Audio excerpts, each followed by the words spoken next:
12 గుమ్మముల పరలోక రాజ్యం తీగో మల్లె లెర్నియలో. మీరు ఇంటికి వెళ్ళిన తర్వాత సెల్లులో కొడితే కూడా పాట వస్తుంది. మీరు కూడా నేర్చుకొని పాడి ప్రభువుని చక్కగా గణపరిచి మహింపరచవచ్చు. హల్లెలూయా, హల్లెలూయా. 12 గుమ్మముల పరలోక రాజ్యం తీగో మల్లె లెర్నియలో. 12 గుమ్మముల పరలోక రాజ్యం తీగో మల్లె లెర్నియలో. దగదగ మెరిసే ధన్యుల లోకం, దగదగ మెరిసే ధన్యుల లోకం. జయించు వారికి జన్మస్థానమంట, జయించు వారికి జన్మస్థానమంట. పొందగోరు వారందరూ రండి, పొందగోరు వారందరూ రండి. 12 గుమ్మముల పరలోక రాజ్యం తీగో మల్లె లెర్నియలో.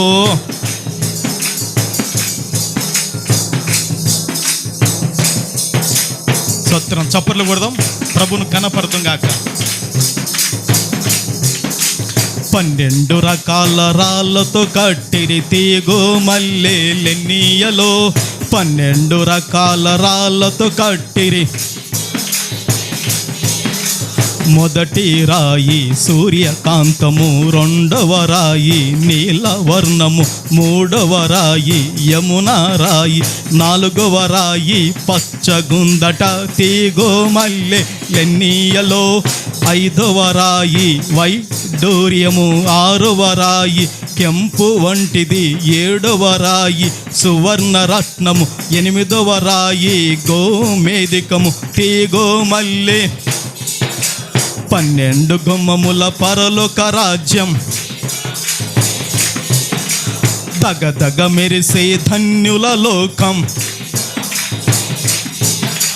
జయించు వారికి జన్మస్థానమట,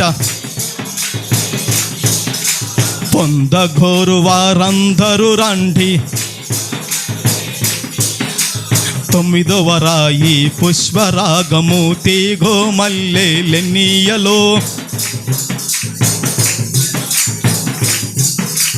9వ రాయి పుష్పరాగము తీగో మల్లె లెర్నియలో.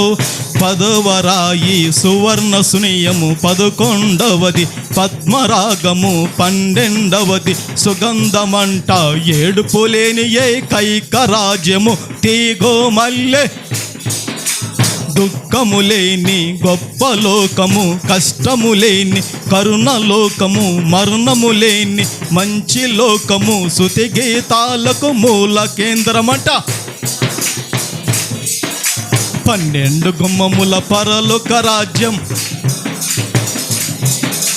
దగదగ మెరిసే ధన్యుల లోకం. జయించు వారికి జన్మస్థానమట, పొందగోరు వారందరూ రండి. 12 గుమ్మముల పరలోక రాజ్యం. తమ్మీ నువ్వు వస్తవా, తమ్మీ నువ్వు వస్తవా. ఏడుపులేని ఏకైక రాజ్యము, అన్నా నువ్వు వస్తవా, అన్నా నువ్వు వస్తవా. మరణము లేని మంచి లోకము, అమ్మా నువ్వు వస్తవా, అమ్మా నువ్వు వస్తవా. కష్టము లేని కరుణ లోకము, చెల్లి నువ్వు వస్తవా, చెల్లి నువ్వు వస్తవా. దుఃఖము లేని గొప్ప లోకము, బాబు నువ్వు వస్తవా, బాబు నువ్వు వస్తవా. అయ్యా నువ్వు వస్తవా, అక్క నువ్వు వస్తవా, తాత నువ్వు వస్తవా, బాబు నువ్వు వస్తవా, తమ్మి నువ్వు వస్తవా, చెల్లి నువ్వు వస్తవా, 12 రకాల రాళ్ళతో కట్టిరి తీగో మల్లెలెన్నీయలో. 12 రకాల రాళ్ళతో కట్టిరి 12 గుమ్మముల పరలోక రాజ్యం తీగో మల్లె. దగదగ మెరిసే ధన్యుల లోకం, జయించు వారికి జన్మస్థానమట. పొందగోరు వారందరూ రండి.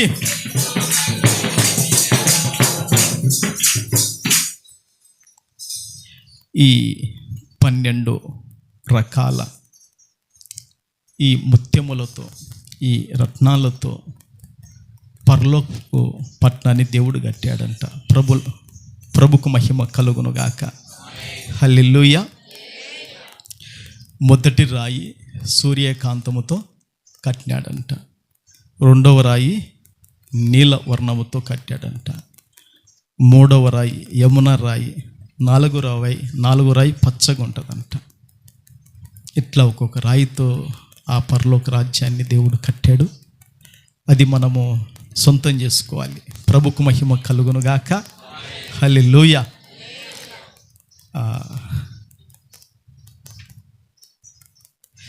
ఈ సమయంలో మరి దేవుని యొక్క వాక్యాన్ని మనం ధ్యానం చేసుకుందాం. పరిశుద్ధ గ్రంథములో నుండి ప్రవక్త అయిన ఇర్మియా ప్రవచన గ్రంథము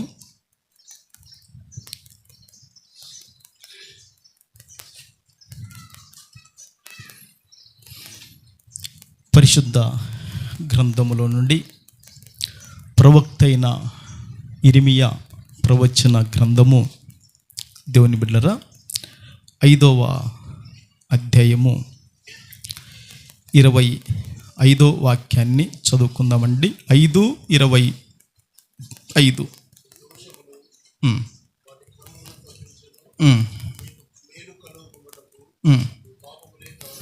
ఓకే. దేవుని బిడ్డలారా, చదువుబడిన లేఖన భాగాన్ని పరిశుద్ధాత్ముడు అయిన ప్రభుల వారు కూడి వచ్చిన మనందరి వినికిడిలో జీవ ఆహారముగా మనకు పంచి పెట్టును గాక. చదువుబడిన వాక్యానికి అంశం ఏమని పెట్టడం జరిగిందంటే, దేవుని బిడ్డలారా, ఆశీర్వాదానికి అడ్డుపడేది పాపము. ఏమండి, ఏదంటే చెప్పండి. ఆశీర్వాదానికి అడ్డుపడేది పాపం. అంశం అది. ఏమో ఓకేనా? రాసుకునే వాళ్ళు రాసుకోండి, పలికే వాళ్ళు మరొకసారి గట్టిగా చెప్పండి. ఆశీర్వాదానికి అడ్డుపడేది పాపము. ఓకే, చూడండి. అక్క చక్కగా రాసుకుంటుంది. రూతక్క అంట, జ్యోతి అక్క. ప్రభుకు మహిమ కలుగును గాక. దేవుని బిడ్డలారా, ఈ ఆదివారానికి పరిశుద్ధాత్ముడు అయిన ప్రభుల వారు ఈ వాక్యాన్ని నాకు ఎక్కువగా ఒత్తిడి చేయడం వలన ఈ వాక్యం మీద సిద్ధపడడం జరిగింది. నేను వేరే వాక్యాన్ని చెప్పుదాం అనుకున్నాను, లేదని పరిశుద్ధాత్ముడు నన్ను తిప్పాడు. ఇట్లా పోయిన వారము దేవుని బిడ్డలారా, మరి దేహానికి స్వస్థత గురించి, ఆత్మకు స్వస్థత గురించి, జీవనాధారానికి స్వస్థత గురించి చెప్పాను. దేవుని బిడ్డలారా, ఆ వాక్యము మరి ఎంతమందిలో పని చేసిందో నాకు తెలియదు, కానీ మరి ఆ వాక్యం రాజు విని మరి పాశ్రమతో చెప్పాడట. చాలా నన్ను కదిలించిందమ్మా ఆ వాక్యం. రాజు చెప్పాడంట. మరి అంతేనా? చెప్పినావు రాజు? చెప్పినావా లేదా? ఓకే. ఈరోజు దేవుని బిడ్డలారా, ఆశీర్వాదానికి అడ్డుపడేది ఏంటంటే పాపము. దేనికి అడ్డుపడుతుందండి? ఆశీర్వాదానికి అడ్డుపడేది ఏంటి? పాపం. నేను చెప్పడం కాదు, బైబిల్లోనే రాయబడింది. అక్కడ 5వ అధ్యాయము 25వ వాక్యాన్ని మనం చదువుకున్నాం కదా. ఎన్నో అధ్యాయము? 25వ వాక్యం. మరొకసారి చూడండి, 5:25. మీ దోషములు వాటి క్రమమును తప్పించను, మీకు మేలు కలగకొండుటకు మీ పాపములే కారణము. దేవుని బిడ్డలారా, మీ దోషములు వాటి క్రమమును తప్పించను, మీకు మేలు కలగకొండుటకు మీ పాపములే కారణము. చూశారా?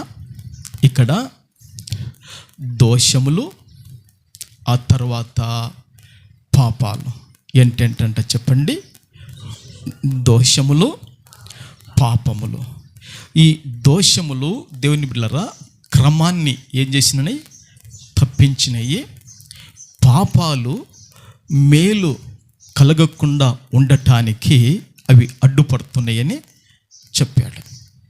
అందుకే దేవుని వాక్యము ఏమంటుందంటే, చూడొద్దు కానీ దేవుని బిడ్డలారా, రక్షింపక నేరక ఎండునట్లుగా నా హస్తమైతే కురుచ కాలేదు, విన్న నేరక ఎండునట్లుగా నా చెవులైతే మందములు కాలేదని పరిశుద్ధుడైన దేవుడు చెప్పాడు. ప్రవక్త అయిన యెషయా ద్వారా ఆ మాటను పలికాడు. దేవుని బిడ్డలారా,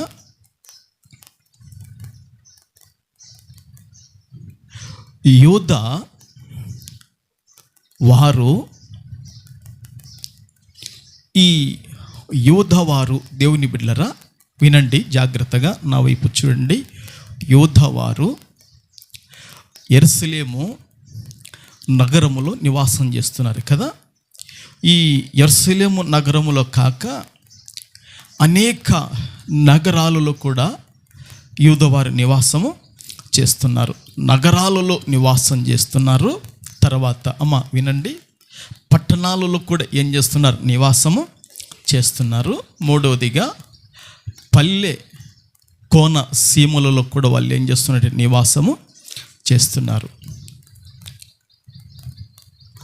వీరందరి గురించి దేవుడు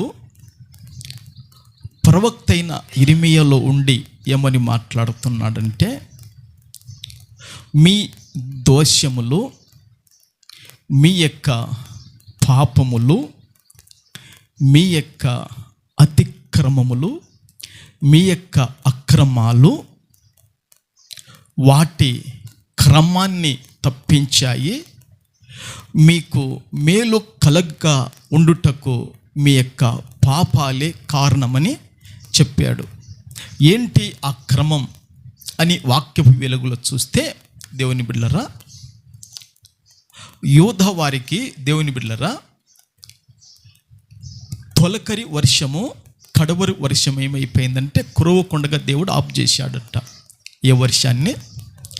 తొలకరి వర్షాన్ని, కడవరి వర్షాన్ని దేవుడు కురిపించకుండా ఏం చేశాడు? ఆఫ్ చేశాడు. ఆ పై వచనాన్ని చూడండి, అందుకే రాయబడింది 24 వచనంలో ఆ విషయాన్ని రాయబడింది. ఒకసారి చూడండి. వారు రాండి, మన దేవుడైన యెహోవా యందు భయభక్తులు కలిగి ఉందుము, ఆయనే తొలకరి వర్షమును కడవరి వర్షమును దాని కాలమున కురిపించువాడు గదా. నిర్ణయింపబడిన కోత కాలపు వారములను ఆయన మనకు రప్పించునని తమ మనసులో అనుకొనరు. చూశారండి అమ్మా, అయ్యా, బయట ఉన్న దేవుని బిడ్డలారా, ఒకసారి లోపల ఉన్న వారులారా మీరు ఆలకించండి. వారు మనసులో కూడా ఏం చేస్తున్నారు? అనుకోకుండా ఉన్నారంట. ఎక్కడండి? మనసులో కూడా అనుకోకుండా ఉన్నారంట. తొలకరి వర్షాన్ని కురిపించువాడు ఆయన్నే, కడవరి వర్షాన్ని కూడా కురిపించువాడు ఆయన్నే. ఆయన యందు మనము భయము కలిగి భక్తి కలిగి ఉందము, మనకు కోత వారములను కూడా ఏం చేస్తాడంట? రప్పించువాడు ఆయన్నే. మన యొక్క కష్టము వ్యర్థం కాదు, మన ప్రయాస అది నిస్ప్రయోజనం కాదు, మన యొక్క చెమట కూడా అది నిస్ప్రయోజనం కూడా కాకుండా ఆయన కోత కాలపు వారాలను కూడా, ఆ నెలను కూడా, ఆ రోజులను కూడా రప్పిస్తాడు. మనము ఆయనందు భయభక్తులు నిలుపుదాము, ఆయన దగ్గర ప్రార్థన చేద్దాము, ఆయన దగ్గర మొర పెడదాము, ఆయన దగ్గర కన్నీళ్లు కార్దామని వారిలో ఎవరికి లేదు. అదే చెప్తుంది అక్కడ వాక్యం కదండి. 24 చెప్తుందా లేదా? వారు రాండి, మన దేవుడైన యెహోవా యందు భయభక్తులు కలిగి ఇందుము, ఆయన్నే తొలకరి వర్షమును కడవరు వర్షమును దాని కాలమున కురిపించువాడు కదా. నిర్ణయింపబడిన కోత కాలపు వారములను ఆయన మనకు రప్పించునని తమ మనసులో అనుకొనరు. చూశారా దేవుని బిడ్డలారా, వారి మనసు ఏమైపోయిందంటే, వారి హృదయం ఏమైపోయిందంటే కఠినమైపోయిందంట. ఏమైపోయింది? కఠినమైపోయింది. ఏది కఠినమైపోయింది? వారి హృదయము, వారి మనస్సు కఠినమైపోయింది. గనుక దేవుని బిడ్డలారా, దేవుడు ఏం చేశాడంటే ఆకాశాన్ని భూమిని ఏం చేశాడంటే భూమిని ఇత్తడి వలె పెట్టాడంట. భూమిని ఎట్ట పెట్టాడండి? ఇత్తడి వలె భూమిని పెట్టాడు. ఆకాశమును ఇనుము వలె పెట్టాడు, మూసివేశాడు. అందుకే ఆమోసు గ్రంథములు ఏమంటాడంటే, చూడొద్దు కానీ దేవుని బిడ్డలారా, కోత కాలానికి ముందుగా 3 మాసాలు వర్షం లేకుండా చేసి తినంటాడు. ఎన్ని మాసాలంట? 3 మాసాలు వర్షము లేకుండా చేసి తినంటాడు. ఇప్పుడు వర్షం లేదు దేవుని బిడ్డలారా, పనులు లేవు. ఇప్పుడు పనులు లేవు, వ్యాపారాలు లేవు దేవుని బిడ్డలారా. ఒకరోజు కొంతమంది మన టౌన్లో మాట్లాడుకుంటే నా చెవులతో నేను విన్నాను. వాళ్ళు అంటున్న మాట ఏమిటంటే, దేవుని బిడ్డలారా, ఈ సంవత్సరము మరి మధ్యతరగతి కుటుంబాలకు, ఈ సంవత్సరము పని చేసుకొని బతికే వాళ్లకు చాలా చాలా ఆర్థికంగా, ఫైనాన్షియల్గా ఇబ్బందులు పడిపోతారేమో అని మాట్లాడుకుంటున్నారు దేవుని బిడ్డలారా. ఉద్యోగస్తులకైతే దేవుని బిడ్డలారా, వారికి నెల జీతం వస్తుంది, వాళ్ళకి ఏమి ఇబ్బంది లే. ఉద్యోగస్తులకు వారికి వారు పోయి చేస్తే చాలు, పోయి ఆఫీసులో వాళ్ళ పనులు వాళ్ళు చేస్తే చాలు, వాళ్ళకు ఉద్యోగం నెల వాళ్ళ జీతం వాళ్ళకు రాబడి వచ్చేస్తుంది. అయితే మరి కేవలము కూలి పని పైన, వ్యవసాయం పని పైన, వ్యాపారం మీద, వీటిపైన జీవనం ఆధారపడిన వారికి చాలా కష్టము అని దేవుని బిడ్డలారా మరి ఎవరు మాట్లాడుకుంటున్నారో తెలుసా? వారి పిల్లలు జర్మనీ దేశాలలో చదువుకున్న తల్లిదండ్రులు మాట్లాడుకుంటున్నారు. మామూలు మనుషులు కాదు మాట్లాడుకునేది దేవుని బిడ్డలారా. వాళ్ళ పిల్లలు ఎక్కడ చదువుతున్నారండి? జర్మనీ దేశంలో చదువుకుంటున్న వారి పిల్లలు దేవుని బిడ్డలారా. ఆ జర్మనీ దేశంలో మాట్లాడుకునే కోట్ల సావుకారుల మాటలు నేను వింటే దేవుని బిడ్డలారా, ఆ విధంగా మాట్లాడుకుంటున్నారు. కారణం ఏంటంటే, ఈ సంవత్సరం చూశారా, మరి ఇప్పటికి 3 నెలలు మనకు జూన్లో, జూలైలో, ఆగస్టు సగం అయిపోయింది. నిన్నటికి ఆగస్టు 15, నిన్నటికి సగము అయిపోయింది దేవుని బిడ్డలారా. మరి ఇప్పటికి ఇంతవరకు చూస్తే వర్షాలు సరిగా మనకు లేవు దేవుని బిడ్డలారా. అక్కడక్కడ సారవంతమైన భూములు కానీ పొలాలను ఏం చేశారో తెలుసా? వాటికి మందు వేశారు, వాటికి విత్తనాలు వేశారు, వాటి కలుపు తీపిచ్చి దాదాపుగా ఇంతెత్తు వచ్చిన పైరులను కూడా దేవుని బిడ్డలారా ట్రాక్టర్లు పెట్టి వాటిని చదును చేసేసారు. ఎంత నష్టం వచ్చింటుందో ఒకసారి ఆలోచన చేయండి. కారణం ఏంటంటే దేవుని బిడ్డలారా, ఇంతవరకు మనకు ఏమి లేవండి, వర్షాలు సరిగా లేవు దేవుని బిడ్డలారా. ఆ వర్షం వచ్చినప్పుడు నేనుగాక దేవుని బిడ్డలారా, ఆడోళ్ళని ఎవరినన్నా దేవుని బిడ్డలారా ఎంటికలు దండిగుండంలో నిలబెడితే కానీ వాళ్ళ ఎంటికలు కూడా తడవవు. ఏమో తడతా అసలు దర్శనం. మొన్న సాక్షి పేపర్కు ఒక స్త్రీని వేశారు. దేవుని బిడ్డలారా, ఆమె గిన్నిస్ బుక్లో ఎక్కింది. గిన్నిస్ బుక్లో ఏ విషయంలో ఎక్కిందంటే తన యొక్క జుట్టు విషయంలో గిన్నిస్ బుక్లో ఎక్కింది. ఆమె జుట్టు అంట దేవుని బిడ్డలారా ఎన్నడే కానీ ఆ జుట్టు చిక్కుబడకుండగా, ఆ జుట్టును అశ్రద్ధ చేయకుండగా, ఆ జుట్టు విషయంలో ఆమె శ్రద్ధ తీసుకుంటే దేవుని బిడ్డలారా ఆ జుట్టు ఆమె కాడికి పొడవు ఉంది. ఆ జుట్టు ఆమె కాడికి ఇప్పుడు కాళ్ళ కాడికి కాదు, కాళ్ళు దాటి దేవుని బిడ్డ చాలా చాలా పొడవు ఉంది. దేవుని బిడ్డలారా ఆమె ఏమైపోయిందంటే మరి గిన్నిస్ బుక్లో ఎక్కింది. దేవుని బిడ్డలారా మరి మన సంఘములు కూడా మరి పాస్టర్ ఒకసారి చెప్తుంది, రూతుకు తల వెంట్రుకలు దండిగా ఉన్నాయి, పైట చెంగుగా ఇవ్వబడి అని చెప్తుంది. అంటే కాంతమ్మకు కోడాలకు, నీ కోడాలకు యొక్క తక్కువ ఉన్నాయి, ఎక్కువ వచ్చినాక ఉన్నాయా పోయినాయమ్మా? ఉండయా? ప్రభుకు మహిమ కలుగును గాక. ఏమైనా భరత్ కట్ చేసినాడేమో ఎట్టున్నాయి, ప్రభుకు మహిమ కలుగును గాక. గనుక ఎందుకు నేను ఆ మాట చెప్తున్నానంటే వారు తమ జుట్టు యందు శ్రద్ధ ఉంచినందుకు వారు పెరిగి దేవుని బిడ్డలారా వారికి అవి పైట చెంగుగా అవి ఘనతగా వారికి ఆశీర్వాదకరం. కనుక ఆమె గిన్నిస్ బుక్లో పేరు ఎక్కింది. అయితే ఇక్కడ ఎందుకు మనం ఇక్కడికి వచ్చామంటే దేవుని వాక్యము ఏం చెప్తుంది అని ఇక్కడ మనం చూస్తే దేవుని బిడ్డలారా కరువు వచ్చేసిందంట. ఏమొచ్చేసిందంటే కరువు వచ్చిందా?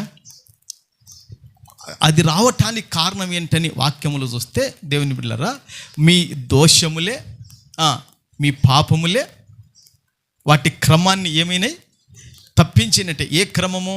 తొలకరి వర్షము క్రమము, కడవరి వర్షం యొక్క క్రమం. మొన్న అంటున్నాడు సోమవారం రోజు జయరాజు అంటున్నాడు, అయ్యా వంకాయలు దొరకడం లేదయ్యా అంటున్నాడు. ఏం దొరకడం లేదంటామా? వంకాయలు డబ్బులు పెట్టి కొని అమ్ముదామన్నా వ్యాపారం చేద్దామంటే కూడా వంకాయలు దొరకడం లేదంట. ఈ ఇంకొక నెల ఇట్నే ఉందనుకోండి, ఇంకా దేవుని బిడ్డలారా చాలా కష్ట పరిస్థితులు అయిపోతాయి. అట్లా కాకుండా అనుదినం కూడా మనం ఏం చేయాలంటే వర్షం కొరకు కూడా మనం ఏం చేయాలంటే ప్రార్థన చేయాలి. దేవుడు మన ప్రార్థన ఆలకించేవాడమ్మా. యెహోషువ ప్రార్థన దేవుడు ఆలకించి ఏం చేశాడు? దేవుని బిడ్డలారా సూర్యుడిని చంద్రుడిని ఏం చేశాడంటే నిలబెట్టాడు. ప్రార్థన అంగీకరించి నిలబెట్టాడండి. ఓ ప్రార్థనకు సృష్టి యావత్తు కూడా ఏమైపోతుందంటే లోబడుతుంది. చప్పట్లు కొట్టి ప్రభును ఘనపరచుదుము గాక. హల్లెలూయా. అవునంటారా కాదా? ఆ విధంగా దేవుని బిడ్డలారా ఆసక్తితో కూడిన ప్రార్థన మనలో ఉండాలి. కన్నీటితో కూడిన ప్రార్థన మనలో ఉండాలి. ఓ భారముతో కూడిన ప్రార్థన మనలో ఉండాలి. దేవుని బిడ్డలారా ఆ విధంగా ప్రార్థన చేస్తే మన యొక్క రాయలసీమలో మన నందికొట్కు నియోజకవర్గంలో ఉన్న ప్రతి మండలంలో ప్రతి గ్రామంలో కరువు మండలముగా ఏది ప్రకటించబడకూడదు. కనీసం దేవుని బిడ్డలారా ఒక కారు పంటైనా చూస్తామా చూడలేమా అన్న దిగులు రైతులలో ప్రజలలో ఏమైపోతుందంటే దిగులు పట్టుకున్నది. దిగులు ఏమైంది? పట్టుకున్నది. కనీసం ఒక కారు పంటను చూస్తామా చూడలేమని. కనుక దేవుని బిడ్డలారా అందుకే వాక్యం చెప్తుంది కదా, కోత కాలానికి ముందుగా 3 మాసాలు ఏం చేశాడంటే దేవుడు వర్షం లేకుండా చేసి తిని అని చెప్తున్నాడు. దేవుని బిడ్డలారా తన ప్రజలంట దేవుని బిడ్డలారా లేదా ప్రపంచంలో ఉన్న వారు దేవుని బిడ్డలారా పురుషులైనా స్త్రీలైనా వారి యొక్క దేవుని బిడ్డలారా అవిధేయతను బట్టి వారి యొక్క తిరుగుబాటుతనాన్ని బట్టి వారి యొక్క లోపాలను బట్టి దేవుడు ఏం చేస్తాడంట ఆకాశాన్ని మూసివేస్తాడంట. ఆకాశాన్ని ఏం చేస్తాడు? మూసివేస్తే దేవుని బిడ్డలారా ఇక మనకు వర్షం అనేది ఉండదు. వర్షం కురవకపోతే నేను ఒక మాట చెప్పనా దేవుని బిడ్డలారా, కనీసం చివరికి మనకు తాగనీకి కూడా నీళ్ళు దొరకవు. దేవుని బిడ్డలారా వర్షం పైనుండి లేకపోతే దేవుని బిడ్డలారా నదులలో నీళ్లు ఇంకిపోతాయి. ఎక్కడ నీళ్ళు ఇంకిపోతాయి? నదులలో నీళ్లు ఇంకిపోతాయి. ఇక నీళ్ళు ఎక్కడుండవు? ప్రాజెక్టుల్లో, చెరువులలో దేవుని బిడ్డలారా ఇక నీళ్ళు ఎక్కడుండవు. వర్షాలు పడితేనే ఆ వర్షం ద్వారా ప్రాజెక్టుల నుండి, ప్రాజెక్టుల ద్వారా రిజర్వాయర్లకు, రిజర్వాయర్ల నుండి చెరువులకు, చెరువుల కుంటలకు ఇట్లా కాలువలై పారుతాయి. ఇదంతా వర్షం మీదనే ఆధారపడింది. చూడండి, మొదటి రాజుల గ్రంథంలో ఒక మాట సెలవిస్తుంది. రాజులు మొదటి గ్రంథంలో, దేవుని బిడ్డలారా, రాజులు మొదటి గ్రంథంలో, ఆ రాజులు మొదటి గ్రంథానికి ముందుగా లేవీకాండం 26వ అధ్యాయము 19 వాక్యాన్ని ఒకసారి చూద్దాం. లేవీకాండము 26:19 ఒకసారి చూద్దాం. లేవీకాండము 26:19 ఆ మాటనే.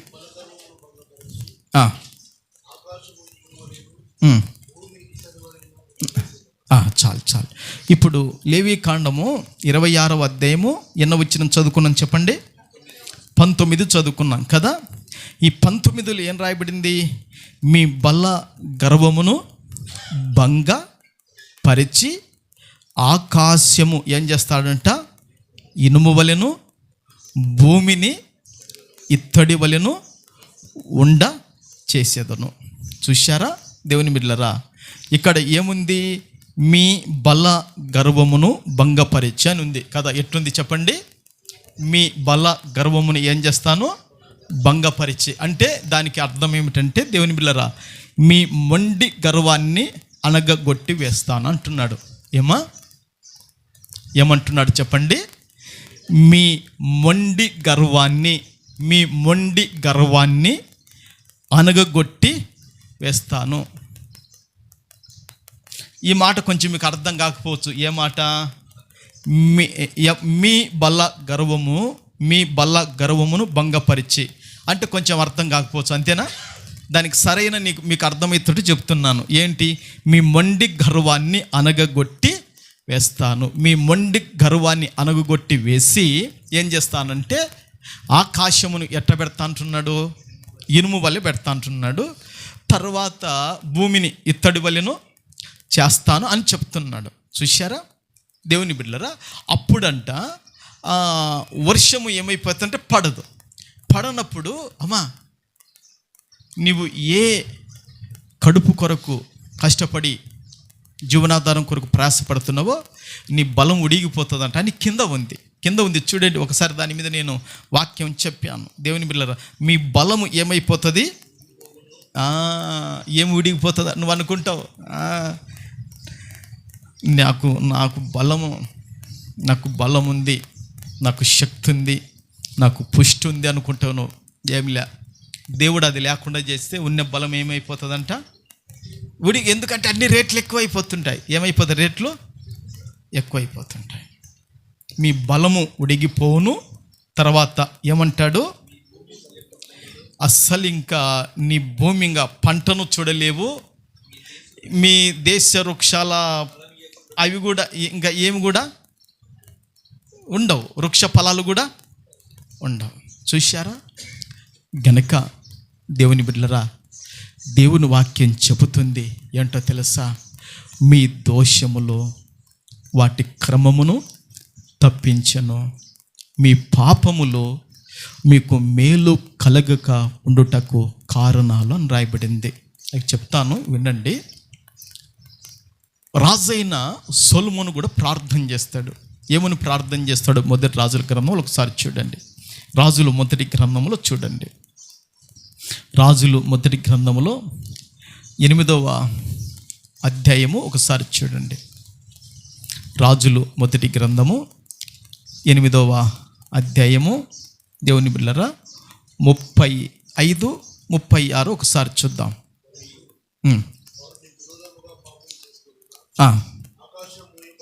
చూడండి అమ్మా, 35 చదువుతున్నాడు.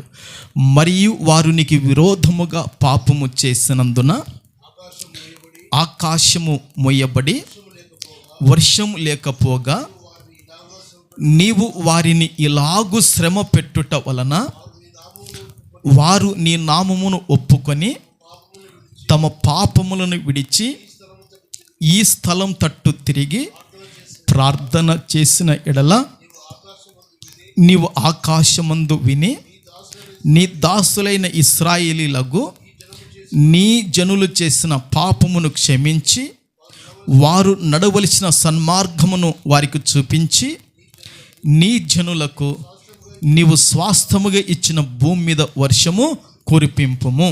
చూశారండి అమ్మా, అయ్యలరా వినండి, లోపల బయట ఉన్న దేవుని సంఘమా, దేవుని సొత్తైన బిడ్డలరా, దేవుని వాక్యాన్ని జాగ్రత్తగా వినండి. ఇక్కడ చెప్పబడుతున్న మాట ఏమిటంటే, నీకు విరోధముగా పాపము చేసినందున, ఎవరికి విరోధంగా అండి? జీవము కలిగిన దేవునికి విరోధంగా పాపం చేసినందున దేవుడు ఏం చేస్తున్నాడంటే, ఆకాశము మూయబడి వర్షం లేకుండా చేస్తాడంట. దేన్ని మూస్తాడంటండి? ఆకాశాన్ని ఏం చేస్తాడు? మూస్తాడు. ఆకాశాన్ని మూసినప్పుడు వర్షం ఏమైపోతుంది? కురవదు. వర్షం కురవకుంటే దేవుని బిడ్డలారా, భూమి మీద ఉన్న మనమందరం ఏమైపోతామో తెలుసా? తల్లడిల్లిపోతాం. వర్షం లేకపోతే ఏమైపోతామో తెలుసా? దేవుని బిడ్డలారా, కృంగిపోతాం. వర్షం లేకపోతే ఏమైపోతామో తెలుసా? దేవుని బిడ్డలారా, గత వారంలో చెప్పాను, దారిద్రం, పేదరికం అనేది ప్రతి ఇంటి వాకిలిని తట్టుతుంది, తట్టి ఇంట్లోకి వచ్చి కూర్చుంటుంది. అది దేవుని బిడ్డలారా, ఎప్పుడైతే తన బిడ్డలు మరి దేవుని దగ్గర పశ్చాత్తాపపడి తన కుటుంబం యొక్క, తన వీధులు ఉన్న వారి యొక్క, తన దేశం, తన రాష్ట్రాలు ఉన్న ప్రజల యొక్క, అధికారుల యొక్క, పాలకుల యొక్క, అందరి యొక్క పాపాలు, దోషాలు ఒప్పుకొని ఎవరైతే ప్రార్థన చేస్తారో దేవుని బిడ్డలారా, దేవుడు కనికరించి ఏం చేస్తాడంటే వర్షాన్ని కురిపిస్తాడు. దేవుడు ప్రత్యక్షమై చెప్తాడండి. ఎవరికి చెప్తాడో తెలుసా? రాజైన సొలొమోనుకు చెప్తాడు. ఏమని చెప్తాడో తెలుసా? దినవృత్తాంతములు ఉంటుంది. ఎన్నో అధ్యాయము? రెండవ దినవృత్తాంతములు 7వ అధ్యాయము 13వ వాక్యములు ఉంటుంది. చూడండి, దినవృత్తాంతములు 2వ గ్రంథములో 7వ అధ్యాయము 13వ వాక్యములో కూడా దేవుడు అక్కడ చెప్తున్నాడు. ఒకసారి మీకు జ్ఞాపకం చేద్దామని. అమ్మా చదవక.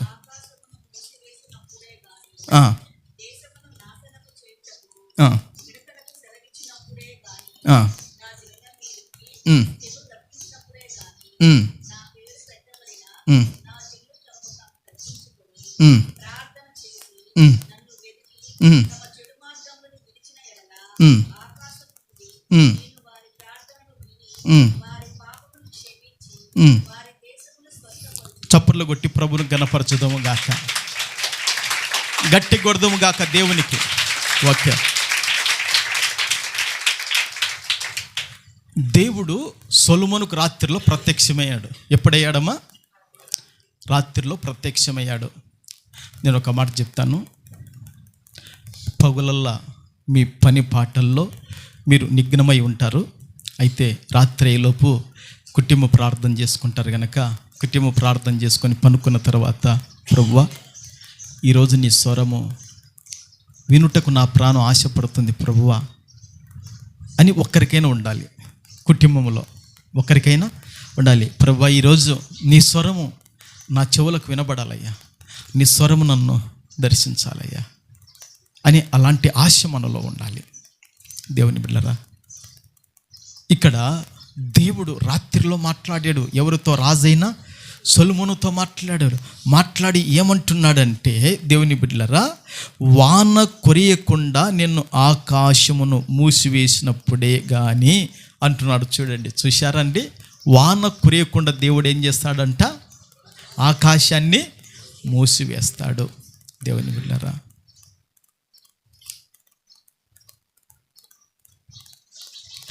నాతో ఒక మాట అంటున్నాడు. అయ్యా, మేము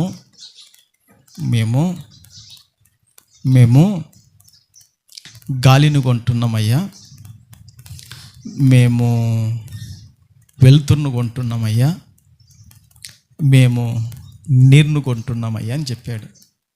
నేను చెప్పిన మేము కూడా అవి కొంటున్నామని చెప్పినాను. ఏమ్మా, వాళ్ళు ఏం కొంటున్నారో మనం కూడా కొంటున్నామా లేదా? ఇప్పుడు రాత్రి లోపు మనము వెలుతురును మనం కొంటున్నామా లేదా? చెప్పండి, కొంటున్నామా లేదా? రాత్రి పగులు గాలిని కొంటున్నామా లేదా? అదే ఇది గాలే కాదా? దీన్ని కొంటున్నామా లేదా? చెప్పండి. మరి అన్ని కొన్నిటివే, గాలి కొంటున్నాము, వెలుగును ఏదో వెలుగు కూడా కొంటున్నాం.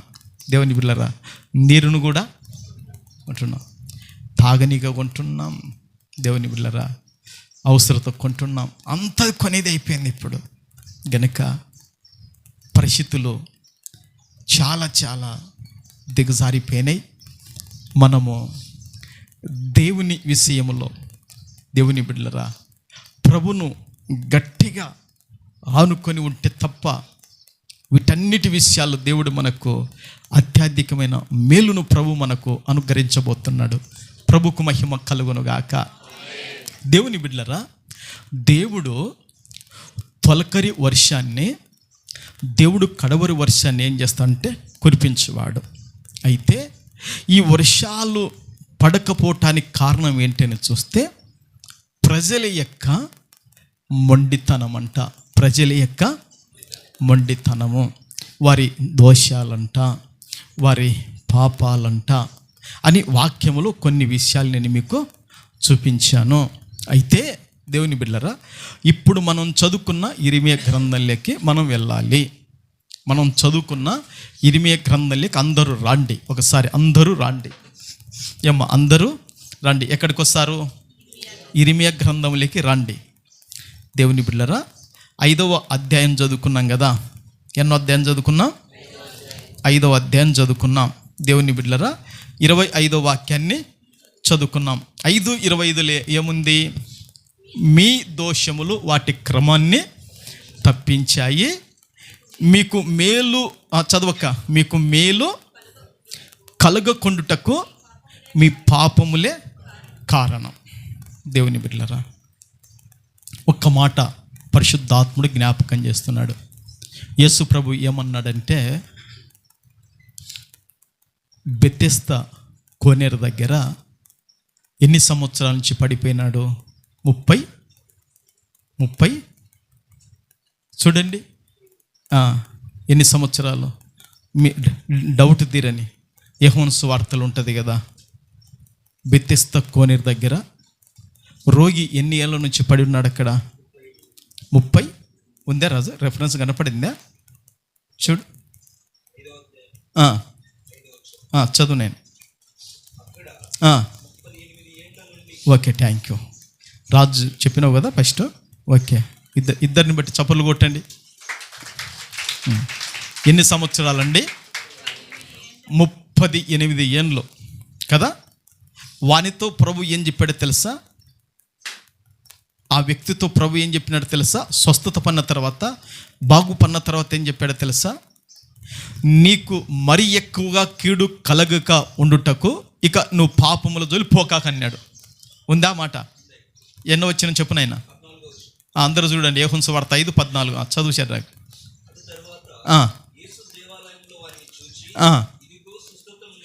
ఇదిగో నువ్వు స్వస్థత పొందావు, మరి ఎక్కువగా కీడు నీకు కలగకుండుటకు ఇకను పాపము చేయకమని చెప్పగా. చాలు 38 ఏండ్ల నుండి నీకున్న వ్యాధితోనూ, నీకున్న జబ్బుతోనూ 38 ఏండ్ల నుండి లోపల కృషించి, లోపల నలిగి, లోపల బాధపడుతూ, లోపల నిరసించిపోయావు. నా అనుగ్రహం వల్ల నువ్వు బాగుపడ్డావు నైనా. ఇంతకాడికి ఎక్కువ కీడు, ఇంతకాడికి ఎక్కువ రోగము, ఇంతకాడికి జబ్బు ఎక్కువ నీకు రాకుండా ఉండుటకు నీవు పాపాల జోలి మాత్రము పోకుము, వెళ్ళకు, జాగ్రత్త పడు అని ప్రభు ఏం చేశాడంటే హెచ్చరిక చేశాడు. ఇది ఇప్పుడు ప్రభు చెప్పమన్నాడు. దేవుని బిడ్డలారా, అయితే ఇశ్రాయేలీల యొక్క దేవుని బిడ్డలారా దోషములు, పాపములు క్రమం తప్పించి మేలు కలగకుండా ఉండుటకు అడ్డుపన్నాయి అంట కదా. ఇప్పుడు మీరు ఏం చేయాలంటే అందరూ బైబిల్ను మొయ్యండి. ఇప్పుడు అందరూ మొయ్యండి. మళ్ళీ తిరుతురు కానీ మొయ్యి పాస్టర్, నువ్వు కూడా మొయ్యి. నువ్వు ముచ్చి అందరూ ముచ్చారు. స్తోత్రం. ప్రభుకు మహిమ కలుగును. అందరు బైబిల్ను మొయ్యండి. ప్రభుకు మహిమ కలుగును గాక. ఎందుకు మొయ్యమని చెప్పినానంటే, దేవుని బిడ్డలారా, మళ్ళీ నేను తెరవమని చెప్తాను, అప్పుడు తెరవాల. సరేనా? దేవుని బిడ్డలారా, ఇర్మియా గ్రంథము 5వ అధ్యాయంలో ఎన్ని వచనాలు ఉంటాయి ఒకసారి తెరిచి చూసి చెప్పండి నాకు. ఇప్పుడు తెరవండి. ఎన్ని వచనాలు ఉన్నాయి దాంట్లో? ఏమా 31 వచనాలు ఉన్నాయా? ఓకే, ఇప్పుడు మొయ్యండి. Okay, thank you. అందరూ విధేయత చూపుతున్నారు. మీ విధేయతకు దేవుని యొక్క అనుగ్రహం మెండుగా ఉండునుగాక. ఇప్పుడు ఈ ఇర్మీయా గ్రంథంలో ఈ 5వ అధ్యాయంలో దాదాపుగా 31 వచనాలు ఉన్నాయి. ఎన్ని వచనాలు ఉన్నాయి? 31 వచనాలు ఉన్నాయి. ఈ 31 వచనాలలో దేవుని బిడ్డలారా, యూదా వారి యొక్క దేవుని బిడ్డలారా దోషాలు, యూదా వారి యొక్క పాపాలు ఎన్ని ఉన్నాయంటే 17 రకాలైన పాపాలు ఉన్నాయంట. ఎన్ని రకాలైన పాపాలు ఉన్నాయంట? ఎందుకు నేను బైబిల్ మొయ్యమని చెప్పానంటే, ఆ మాట చెప్పినాను అనుకోండి, మీరు ఏం చేస్తారంటే మీ హృదయం మీ మనసు ఏంటనే ఇర్మీయా గ్రంథం 1వ అధ్యాయం నుంచి 31 వచ్చిన ఒక మొత్తంగా మీ మైండ్ ఇంకా 100 కాడికి ఎక్కువ రయ్యని తిరుగుతుంది. అక్కడ ఏమైపోతుంది? అవునా కదా? ఏమైపోతుంది? రయ్యను తిరుగుతుంది. ఇంకా నేను చెప్పేది మీకు అసలు ఏమి కూడా అర్థము కాదు. గనక మీరు ఇంటికి వెళ్ళినాక తప్పక బైబిల్ చదవగలిగిన వారందరూ కూడా మీరేం చేయాలంటే ఇర్మీయా గ్రంథము 5వ అధ్యాయము 1వ వచనము నుండి 31వ వచనం వరకు చదివితే దేవుని బిడ్డలారా, వారి యొక్క దోషములు కానివ్వండి, వారి యొక్క పాపాలు కానివ్వండి, ఎన్ని కనబడతాయి అంటే 17 రకాలైన దోషాలు, పాపాలు కనపడతాయి. ఎన్ని చెప్పండి?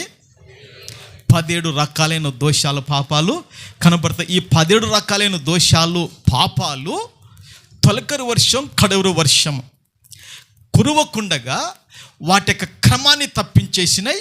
వారికి మేలు కలగకుండా ఉండుటకు, ఆశీర్వాదం పొందకుండా ఉండుటకు, వారి దీవెన పొందకుండా ఉండుటకు వారి పాపాలు, దోషాలు ఏమైనాయంటే వర్షం నాపై వారికి అడ్డు కూడా పన్నాయి. గనుక వాటిలో దేవుని బిడ్డలారా ఒక్కొక్కటి మీ ముందు క్లుప్తంగా పెడతాను, టయానికి ముగిస్తాను, సరేనా? కానీ ఎవరు చదవద్దు. చదివితే దేవుని బిడ్డలారా మరి సమయం సరిపోతుందా? సరిపోదేమో. గనుక మొదటిగా ప్రభు ఏమంటున్నాడంటే దేవుని బిడ్డలారా, నమ్మకమైన వారు లేదా యథార్థవంతులు లేదా సత్యవంతులు నా దృష్టిలో ఒక్కరు కూడా కనబడలేదని చెప్పాడు. మొదటిగా ఏం చెప్పాడండి? నమ్మకస్తులు కానీ, యథార్థవంతులు కానీ, సత్యవంతులు కానీ, నిజాయితీ పరులు కానీ ఒక్కరు కూడా నాకు పురుషుల్లో కానీ, స్త్రీల్లో కానీ, వృద్ధులలో కానీ, యవ్వనులలో కానీ, ఉడుకు రక్తములు ఉన్న వాళ్ళు కానీ ఒక్కరు కూడా నాకు కనబడలేదు అని ప్రభు చెప్పాడు. ఒకటి గుర్తుపెట్టుకోండి, సరేనా? 2 ప్రభు ఏం చెప్పాడంటే దేవుని బిడ్డలారా, రెండోదిగా మోసపుచ్చువారంట. రెండోదిగా ఏం చేస్తారంటే మోసపుచ్చుతారంట. ఏం చేస్తారండి? మోసపుచ్చుతారంట. దేవుని బిడ్డలారా, ఇది ఎంత ప్రమాదకరమో ఒకసారి ఆలోచన చేయండి. నమ్మించి దేవుని బిడ్డలారా ఏం చేస్తారంట? నమ్మించి దేవుని బిడ్డలారా, ఇంకొక మాట చెప్పనా, ధైర్యం చెప్పి, నేనున్నా, నీ కష్టములో నేనున్నా, నీ బాధలలో నా హస్తం తోడుపడుతుంది, నీ రక్త సంబంధికులు, నీ బంధువులు ఎవరు దూరమైనా మేముంటాం నీకు అని యెహోవా పేరట చేతిలో చేవేసి ప్రమాణం చేస్తారంట. ఎట్లండి?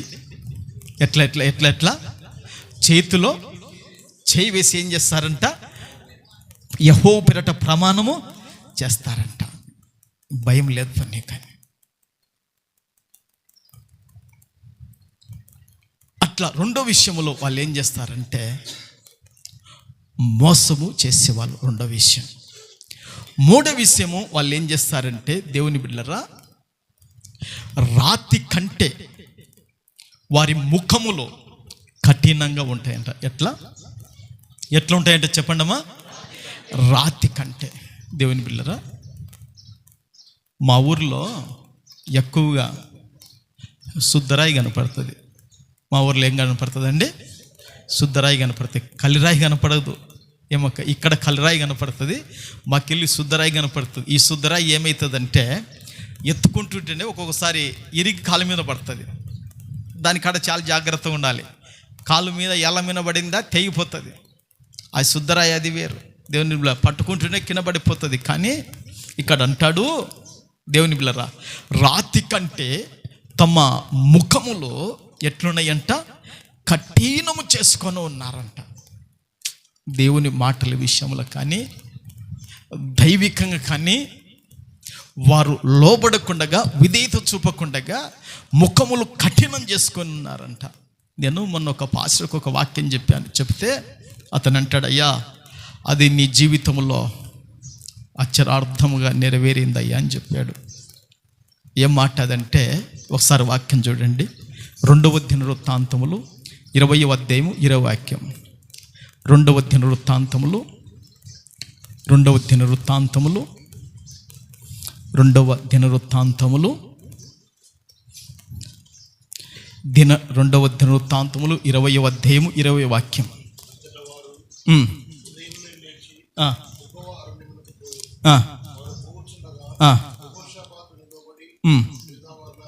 చూడండి, యూద వారలారా, యెరూషలేము కాపురస్తులారా. అమ్మమ్మమ్మ ఏమంటున్నాడు? నా మాట మీరు వినండి, నా మాట మీరు వినండి.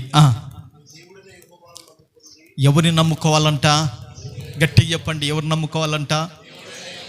మీ మీ మీ ఉందా? ఆ మాట ఉందా? మీ దేవుడైన యెహోవాను నమ్ముకొనుడి, అప్పుడు మీరు స్థిరపరచబడదురు. ఆగండి. చాలామంది అనుకుంటారు, నా కుటుంబము స్థిరపరచబడలేకపోయా, నా పిల్లలు స్థిరపరచబడలేకపోయిరి, నా చేతి పని స్థిరపరచబడలేకపోయా అంటుంటాను. అయితే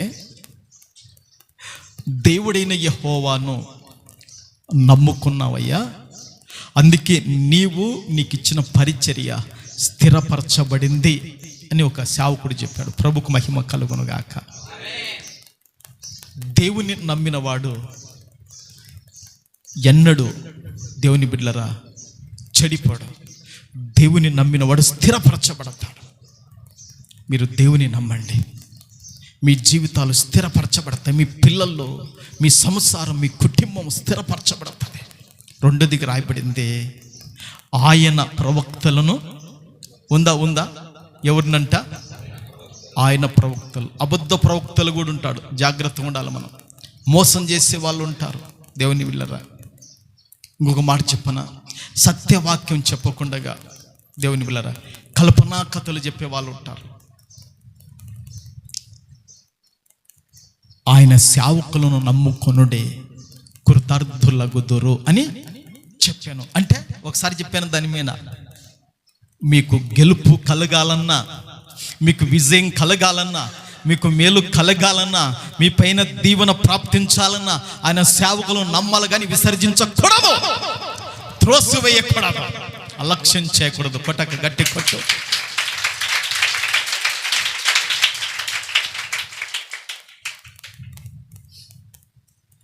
మరి ఆ విధంగా నా జీవితంలో పరిచర్యలో సేవకులను ఏం చేశానంటే గౌరవించాను. ఆ విధంగా నమ్మాను కనుక దేవుని బిడ్డలారా ప్రభు నాకు గొప్ప మేలు చేశాడు. ప్రభుకు మహిమ కలుగునుగాక. అది గుర్తుపెట్టుకోండి. మీరు స్థిరపరచబడాలంటే దేవుణ్ణి ఏం చేయాలా? నమ్మాలి. ఆయన సేవకులను, ఆయన మీకు సంఘ కాపరిగా నన్ను ఇచ్చాడు. దేవుని బిడ్డలారా నన్ను మీరేం చేయాలంటే నమ్మాలి. నన్ను నమ్మితే మీకు విజయం, మీకు గెలుపు, మీకు ఆశీర్వాదం. అది వాస్తవం. ఎందుకు తెలుసా? ఇక్కడ బలిపీఠం కాడ నిద్రను దూరం చేసుకొని నేను పాస్టర్ కూడా మీ కొరకు ప్రార్థనలు చేస్తున్నాం. ఆ ప్రార్థనలు ఎన్నడూ వ్యర్థం కావు. ప్రభుకు మహిమ కలుగును గాక. 4వదిగా వాళ్ళు ఏమైపోయారంటే బుద్ధిహీనులు అయిపోయారంట. 4వదిగా ఏమైపోయారు? బుద్ధిహీనులు అయిపోయారు 4వదిగా. 5వదిగా వాళ్ళు ఏమైపోయారంటే విధేయత చూపని వారైపోయారంట. ఐదోది వాళ్ళు ఏమైపోయారంటమ్మా? విధేయత చూపని వారైపోయారంట. ఆరోదిగా వాళ్ళు ఏమైపోయారంటే తిరుగుబాటు చేయవారైపోయారంట. ఆరోది ఏమైపోయారండి? తిరుగుబాటు చేయవారైపోయారంట. ఏడోదిగా వాళ్ళు ఏం చేశారంటే వాళ్ళ పిల్లలు దేవుణ్ణి విడిచి బయలుకు నమస్కారం చేయడం పోయినారంట. వాళ్ళ పిల్లలు ఏమైపోయారంట? దేవుణ్ణి విడిచి బయలుకు నమస్కారం చేయడానికి వెళ్ళిపోయారంట. దేవుని పిల్లరా, ఏడోదిగా ఏం చేశారంటే వ్యభిచారం చేశారంట. ఏడోదిగా దేవుని పిల్లరా, గత 4 రోజుల కిందట ఒక 40 కిలోమీటర్లు దూరం ఉంటుంది ఇక్కడ నుంచి నిడివి. ఎన్ని కిలోమీటర్లు? 40 కిలోమీటర్లు నిడివి ఉంటుంది. ఒక యవనస్తురాలు ఫోన్ చేసింది. యవనస్తురాలు అంటే దాదాపుగా దేవుని బిడ్డలరా వయసు ఉంటుంది. ఫోన్ చేసి, పాస్టరయ్య, ఆమె అంటుంది ఏడ్చుకుంటా బాధతో, పాస్టరయ్య, నేను ఈ వ్యభిచారపు కొంపలో ఒక కోడాలికి ఎట్లా పన్నాను పాస్టరయ్య అని ఏడ్చి చెబుతుందండి. మీకు అర్థమైందో లేదు ఈ మాట?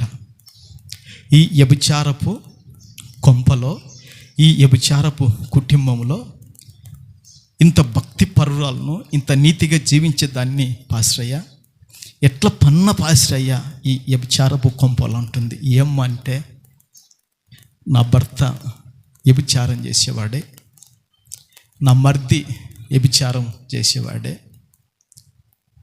ఈ వ్యభిచారపు కొంపలేకి నేను వచ్చి ఎట్లవన్నీ పాస్టరయ్య అంటే, ఏమలేమ్మ ప్రార్థన చేసుకో, దేవుడు సాయం చేస్తాడు అని చెప్తే నా భర్త అంటాడు, పాస్టరయ్య, నా కాడికి పచ్చి దుర్మార్గులు ఉన్నారే, నేనన్నా, భర్త అంటాడంట, నేనన్నా మందిరాలు కడుతుంటే మందిరాలకు సహాయం చేస్తుంటానే, నేనన్నా సేవకులు ఇంటికాడికి వచ్చే వాళ్ళ కొదవ కాకుండా వాళ్ళను నా హస్తాలు ఎత్తి పట్టుకుంటానే, నాకు పట్టింది అదొక్కటే అని చెప్తాడంట. ఏం పట్టిందంట? ఏం పట్టిందంట? వ్యభిచారపు ఆత్మ పట్టింది నాకు, దాని నుంచి నేను విడుదల పొందకలేకుంటున్నాను, ఇంకా ఏం చేయాలని చెప్తాడంట. ఇట్లా ఇట్లా ఇట్లా అయిపోయారు దేవుని బిడ్డలారా.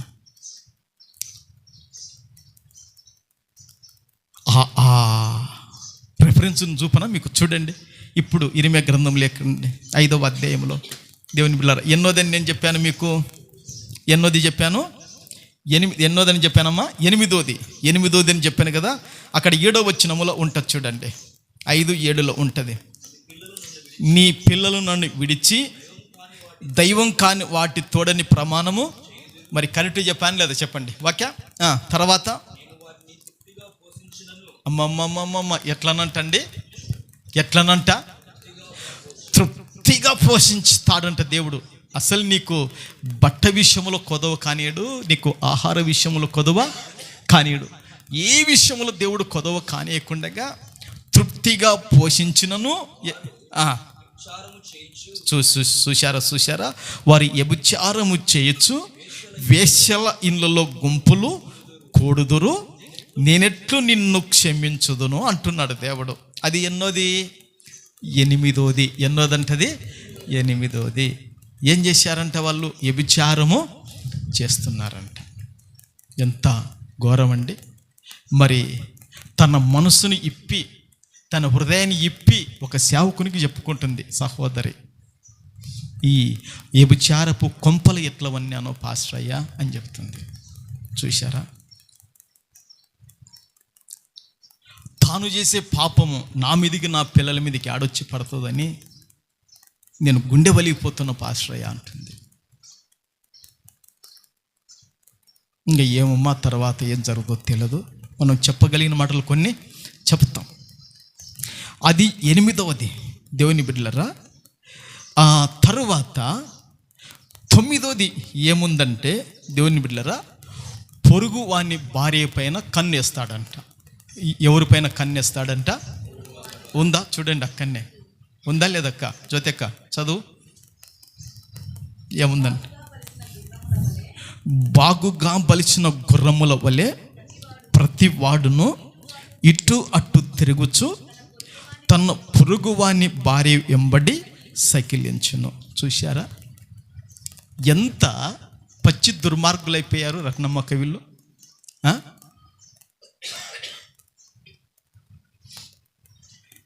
పొరుగు వాని భార్య ఉంది, కానీ పొరుగు భార్యల పైన కూడా ఏం చేశారంటే కన్నేసి దేవుని బిళ్ళ వాళ్ళని లోపాటు చేసుకొని, దేవుని బిళ్ళ వీలైతే వారిని ఎగిరి వెళ్ళిపోవాలని మనం పాట పాడతాం కదా. మనం ఏం చేస్తామా, ఎగిరి వెళ్ళిపోవాలి అన్నట్టు వీళ్ళు ఎగిరిపోయే వాళ్ళు తయారైనారు. యాడికంట ఎగిరిపోయే వాళ్ళు తయారయ్యారు. ఇప్పుడు ఆ రోజుల్లో జరిగేటి ఈ రోజులు జరుగుతున్నాయి కనుక మనకు వర్షాలు లేకుండా అయిపోయినాయి. పేపర్ చూస్తున్నారా, సాక్షి పేపర్లో కానీ, టీవీలో వార్తలు కానీ, ఈనాడులో కానీ, ఆంధ్రజ్యోతిలో కానీ, ఆంధ్రప్రభ కానీ, వార్తలు కానీ, దేవుని బిళ్ళరా ఏమొస్తుందో తెలుసా? దేవుని బిళ్ళరా, ఈ మధ్య వచ్చిన ఒక విషయం చెప్తాను. ప్రియుడితో కలిసి, దేవుని బిళ్ళరా, ఎవరితో కలిసి? ప్రియుడితో కలిసి దేవుని బిళ్ళరా పెనిమిటిని ఏం చేసిందంటే నిద్ర మాత్రలు కలిపింది. ఏం మాత్రలు? నిద్ర మాత్రలు కలిపి, దేవుని బిళ్ళరా, నిద్ర మాత్రలు కలిపితే ఏమైపోతుంది? బాగా నిద్ర వచ్చి నిద్రపోయాడు. వాడు ఫుల్ నిద్రపోతున్నాడు. ప్రియుడిని పిలిచి నిద్ర మాత్రలు కలిపి పెట్టాను, వచ్చేసి అని చెప్పింది. ఇద్దరు కలిసి దేవుని బిళ్ళరా రోకలు బండలు తీసుకొని, రాళ్ళు తీసుకొని తల పొగలు కొట్టి సుమారు రాత్రి 2 గంటలప్పుడు బైక్ మీద ఎక్కించుకొని పోయి హైవేకు తీసుకుపోయి దేవుని బిళ్ళరా యాక్సిడెంట్ అయినట్టుగా డ్రామా చేశారు. యాక్సిడెంట్ అయినట్టుగా బండి ఒక సాట పడింది, ఈతోడు ఒక సాట పడినట్టుగా చేశారు. కానీ వీళ్ళకి తెలివితేటలు ఉన్నట్లుగా మరి పోలీసు వాళ్ళకు తెలివితేటలు ఉండవా? వాళ్ళు చూశారు, కనుక్కున్నారు, ఇద్దరిని పట్టుకున్నారు, స్టేషన్లో వేశారు, శిక్ష అనుభవిస్తున్నారు. ఈ రోజుల్లో కూడా ఉన్నాయి. దేవుని బిడ్డలారా చూశారా? పెద్దలు అంటుంటారు, దేవుని బిడ్డలారా ఎంత బాధాకరం అండి. దేవుడు నీకు శక్తి ఇచ్చాడా, నీకు బలం ఇచ్చాడా, నీకు ఆరోగ్యం ఇచ్చాడా? అది నీ కుటుంబం కొరకే ఉపయోగపడాలి, కానీ దోషానికి, పాపానికి, కండ కావురం ఉపయోగపడకూడదని పెద్దలు అంటుంటారు. దేవుని బిడ్డలారా, అందుకే పొరుగు భార్యల పైన కూడా కన్నుబడిందంట. ఎంత పాపాత్మక పనులు చేస్తున్నారండి దేవుని బిళ్ళారా. ఇట్లా పాపాలు, ఎన్ని రకాల పాపాలు చేశారంట వాళ్ళు చెప్పండి. ఈ అధ్యాయంలో ఎన్ని రకాల పాపాలు దేవుడు బయట పెట్టాడంట. అందుకే ఏం చేశారో తెలుసా? ఇరిమియా అంటే ఆ యోధవారు పండ్లు పటపట కొడుకుతున్నారు. ఏమంటున్నారండి? పండ్లు పటపటా కొరుకుతున్నారు. ఎందుకు తెలుసా? వాళ్ళకు సమ్మతించకుండా వాళ్ళు ఎత్తి పెడుతున్నాడు. ఎవరి ద్వారా? దేవుని ద్వారా. తాను కాదు. దేవుడు ఈ విధంగా ఉంది వాళ్ళకి చెప్పున అయినట్టున్నారు, కానీ వాళ్ళు సరి చేసుకోలేకపోయారు. కనుక అలాంటి 17 రకాలైన పాపములు దేవుని బిడ్డలారా, 17 రకాలైన పాపములు. చివరికి దేవుని బిడ్డలారా వారు దేవుణ్ణి విసర్జించారంట. ఎవరిని విసర్జించారండి? అది ఎన్నోదంటే దేవుని బిడ్డలారా 12వది 5:19 ఉంటుంది చూడండి. ఈ ఒక్క వాక్యం చూడండి, ఇంటికి వెళ్ళాక చదువుకుందరు అందరూ. ఎన్నో వచ్చిన నాయన 19 చూడండి. మన దేవుడైన యెహోవా దేనిని బట్టి ఇవన్నీ మాకు చేసనని వారు అడగగా, నీవు వారితో ఇలాగనము, మీరు నన్ను విసర్జించి మీ స్వదేశములో అన్య దేవతలను కొలిచినందుకు ఉందా? సరిపోయిందా? ఏం పెట్టాడా? కామ పెట్టాడా లేదా? అంతేనక్క. చూడండి, ఆడి వరకు అండర్లైన్ చేసుకోండి. నన్ను విసర్జించి, అమ్మా బయట ఉన్న వర్లరా, ఎవరిని విసర్జించంట? జీవము గల దేవుణ్ణి ఏం చేశారు? విసర్జించారు. అంటే ప్రార్థన చేయడము లేదు. అవునవునా? ప్రార్థన చేస్తున్నారా? దేవుని దగ్గరికి వారు వస్తున్నారా? రావడం లేదు. దేవుని వైపు చూస్తున్నారా? లేదు. ఆయనను విసర్జించి అన్య దేవతలను ఏం చేశారంట? కొలిచారని ఉందనైనా. అన్య దేవతలను కొలిచినందుకు. చూశారా? ఏమండి ఎన్ని రకాలైన పాపాలు ఉంటే దేవుని బిళ్ళరా, ఇంకా వాటి క్రమం ఎందుకు తప్పిపోదు? తొలకరి వర్షములో, కడవరి వర్షములో పడవలసిన వర్షాలు ఎందుకు క్రమం తప్పిపోతుందంటగా ఇవి ఉన్నాయి. ఎందుకు మేలు కలుగుకుంటుందంటే అవి ఉన్నాయి. ఎన్ని ఉన్నాయంట? 17 రకాలు ఉన్నాయి. గనక తప్పక ఇప్పుడు 17 నేను చూపలేకపోతున్నాను గనక ముగిస్తున్నాను గనక మీరు ఖచ్చితంగా చదవగలిగిన వారందరూ కూడా సమయం తీసుకొని రాత్రి మీరు పనుకొని నిద్రపోయే లోపు కూడా పాస్టర్ 17 ఉన్నాయని చెప్పినాడు. మరి ఆ 17 1 నుంచి మీరు ఏం చేయాలంటే నెంబర్ వేసుకోండి. సమయం సరిపోదని నేను మీకు చెప్పలేదు గనక మీకు 1వ వచనములో 1 కనపడుతుంది. నమ్మకముగా నుండ యత్నించుచున్న ఒక్కడు మీకు కనబడిన ఎడల నేను దాన్ని క్షమించను. అక్కడ 1 నెంబర్ వేసుకొని అక్కడి నుంచి ఇక వారు చేసిన ప్రతి దోషము, వారి యొక్క ప్రతి పాపాలు కూడా ఉంటాయి. అంతేనా? అక్కడి నుంచి మీరు 1 పెట్టుకోండి. ఇంకా మీకు చెప్పాను గనక. అందుకే దేవుని వాక్యం ఏం చెప్తుందంటే, అమ్మలరా అయ్యలరా, యేసు ప్రభుతో అమ్మ మనం అన్యోన్యమైన సహవాసం కలిగి ఉంటే మన ప్రతి పాపము, ప్రతి దోషము ఏమైపోతుందంట? క్షమించబడుతుంది. ఆ ఒక్క వాక్యం చూడండి, ముగిద్దాం, బైబిల్ ముద్దాం. యోహాను రాసిన పత్రిక 1:7 చూడండి. 1:7 ఏముంటుందో చూడండి. ఆయన వెలుగులోనున్న ప్రకారము మనమును వెలుగులో నడిచిన ఎడల మనము అన్యోన్య సహవాసం గలవారమై ఎందుము. అప్పుడు ఆయన కుమారుడైన యేసుక్రీస్తు రక్తము ప్రతి పాపము నుండి మనల్ని పవిత్రులుగా చేయును. చప్పట్లు కొడదుము గాక. దేవుని బిడ్డలారా, దేవుడు వెలుగులోనున్న ప్రకారం మనం కూడా ఆయనతో అన్యోన్యమైన సహవాసం చేయాలి. ఎవరితో సహవాసం చేయాలి? దేవునితో సహవాసం. దేవునితో సహవాసం అంటే వ్యక్తిగతంగా నువ్వు బైబిల్ చదువుకోవాలి, వ్యక్తిగతంగా ప్రార్థన చేసుకోవాలి, ఆదివారం సంఘములో నువ్వు కనబడాలి. ప్రభుకు మహిమ కలుగునుగాక. ఇదంతా ఆయనతో మనం సహవాసం చేస్తున్నప్పుడు ప్రతి పాపము, ప్రతి దోషము యేసుక్రీస్తు రక్తం మనల్ని పవిత్రులుగా, మనల్ని ఏకులుగా, ప్రతి దీవెనకు, ప్రతి ఆశీర్వాదానికి అర్హులుగా యేసు రక్తం మనం పవిత్రులుగా చేయగలుగుతుంది. అట్టి యేసు రక్తాన్ని మనం ఆశ్రయించుదుము గాక. గట్టిగా చప్పట్లు కొట్టండి. ప్రభుకు మహిమ కలుగును గాక. అందరు కళ్ళు మూసుకోండి, ప్రార్థన చేద్దాం.